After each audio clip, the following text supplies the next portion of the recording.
SN4.numéro 1.4, fonction partie entière quand HK se cache. Donc, la forme recherchée, c'est f de x égale AB fois x moins h plus k. Donc, partie entière de b fois x. Quand on regarde ici, il n'y a pas de parenthèse. Hein? Oups, il y a quelque chose qui ne marche pas. C'est qu'il faudra à ce moment-là s'arranger pour mettre là, moins 0,002 en évidence. Ce qui me donnera. Donc, en évidence, ça veut dire que je fais une mise en évidence simple. De quel terme?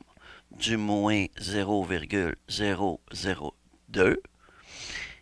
Et ici, dans ma parenthèse, je vais pour le moment garder la même chose pour éviter les erreurs de calcul qui sont très fréquentes dans ce genre de petits calculs.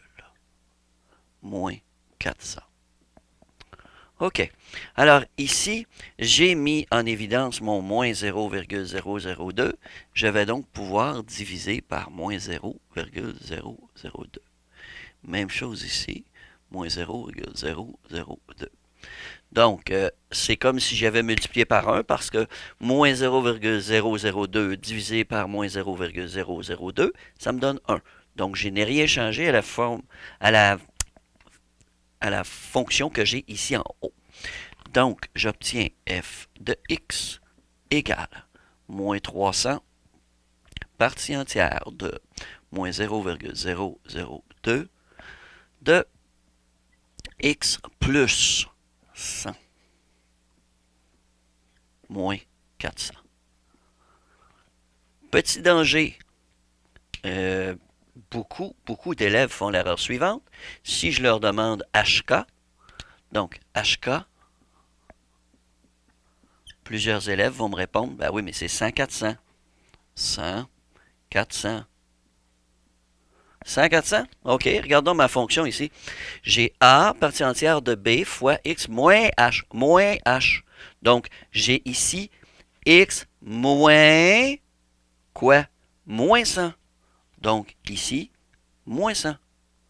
Parce que si j'avais remplacé ça par la fonction recherchée, ben, j'ai mon moins ici et mon moins 100. OK? Donc, quand j'ai un plus, il faut toujours que j'y pense. X moins 100. On peut faire une petite étude rapide de ma fonction. Donc, le A, c'est la longueur, la distance entre les marches. Donc, distance entre les marches,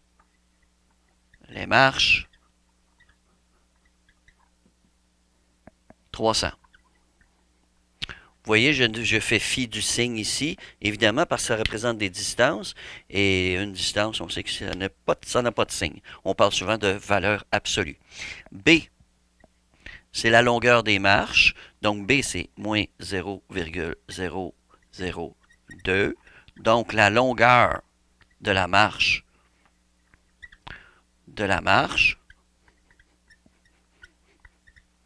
sera de 1 sur 0,002.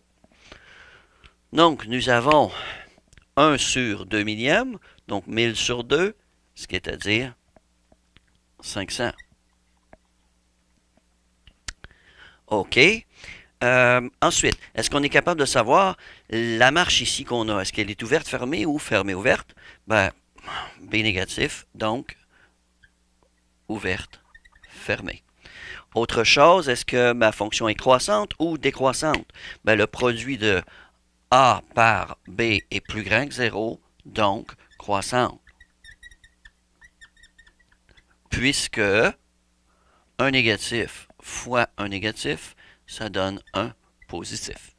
À partir de là, je peux construire au complet ma fonction. Je saurai que ma fonction va avoir l'air de quelque chose comme ceci. Mon sommet, moins 100, 400. Donc, elle va passer ici très loin. Donc, moins 100, 400, ça c'est mon sommet. Là, je vais construire ma marche ici.